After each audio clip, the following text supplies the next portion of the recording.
Okay, I am now on to the question how I used media technologies in the construction and research, planning and evaluation stages of my projects.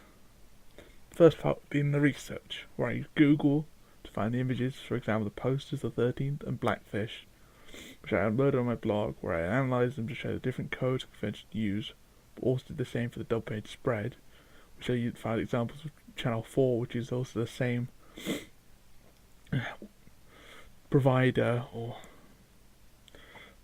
broadcast group that my documentary is supposed to be on. I would then move on, talk about all the planning, which is also the same with the research, as I had used the stuff from the research to continue with the planning, which is where I had found examples of documentaries and different openings, documentaries and that kind of thing, which I use YouTube to search up and kind of find examples, so now I could use the conventions from those examples and try and get inspiration from them. For the actual construction of it, I used, and also for the evaluation, part of the evaluation, I used DaVinci Resolve, which is a new piece of software that I hadn't used before. In DaVinci Resolve, it's an editing software that's normally for more professional people. As I am not so sure about it, I had used less complicated procedure. So I ended up learning more about it, and more how to use it, the more I went on.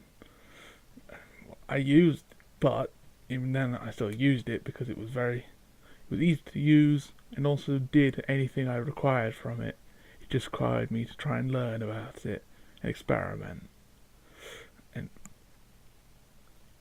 because then I could answer any other things I needed or feedback required. For the other parts, the evaluate and also the ancillary tasks, I used Photoshop, which is where I created my poster and my dub page spread.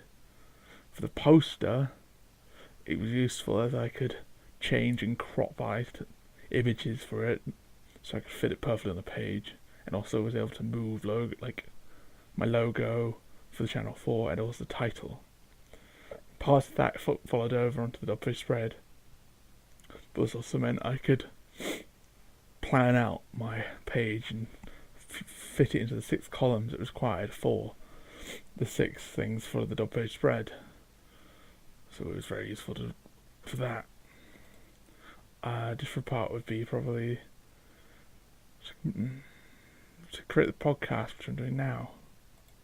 And this would be using an online voice recorder, which is from 123 Apps, which is where I could record an MP3 file, which I'm then going to render over a video and reuse some of the intro to try and follow a sense of continuity that I have with the interview. To try and fit the whole Channel 4 kind of professional vibe. This is the end of my answer. Goodbye.